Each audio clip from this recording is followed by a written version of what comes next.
കൊല്ലത്ത് വനിതാ പോലീസിനോട് അപമര്യാദയായി പെരുമാറിയ മധ്യവയസ്കന് പോലീസിന്റെ മർദ്ദനം. ഗുരുതരമായി പരിക്കേറ്റയാൾ ചികിത്സയിൽ തുടരുകയാണ്. കടയ്ക്കൽ ഗോവിന്ദമംഗലം സ്വദേശി സുനിൽകുമാറിനാണ് പരിക്കേറ്റത്. ഷമീർ അബ്ദുൾ ചേരുന്നു കൂടുതൽ വിവരങ്ങളുമായി.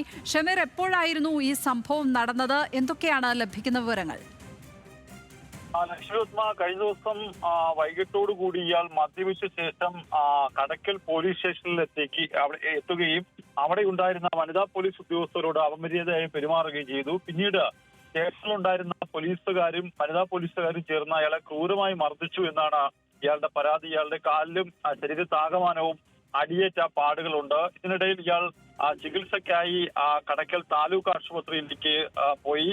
അവിടെ വെച്ചും ആശുപത്രിക്കുള്ളിൽ ചികിത്സ തേടിയിട്ട് അവിടെ വെച്ചും പോലീസ് ക്രൂരമായി മർദ്ദിച്ചെന്നാണ് പരാതിയിൽ പറയുന്നത്. എന്തായാലും ഇതുമായി ബന്ധപ്പെട്ട് ഇയാൾ ഉന്നത പോലീസ് ഉദ്യോഗസ്ഥർക്ക് പരാതി നൽകുമെന്ന് പറയുന്നു. എന്നാൽ പോലീസ് പറയുന്നത് ഇയാൾ മദ്യപിച്ച് അസഭ്യം പറയുകയും പോലീസിന് നേരെ ലൈംഗിക ചേഷ്ടകൾ കാണിക്കുകയും ചെയ്തു. ഇതുമായി ബന്ധപ്പെട്ട് ഇയാൾക്കെതിരെ ഒരു കേസ് കടയ്ക്കൽ പോലീസ് എടുത്തിട്ടുണ്ട്. അല്ലാതെ മർദ്ദനമോ മറ്റോ പോലീസിന്റെ ഭാഗത്തു നിന്നും ഉണ്ടായിട്ടില്ലെന്നാണ് പോലീസിന്റെ വിശദീകരണം. ലക്ഷ്മി വർമ്മ. ഷമീർ അബ്ദുള്ളാണ് കൊല്ലത്ത് നിന്ന് വിവരങ്ങൾ പങ്കുവച്ചത്.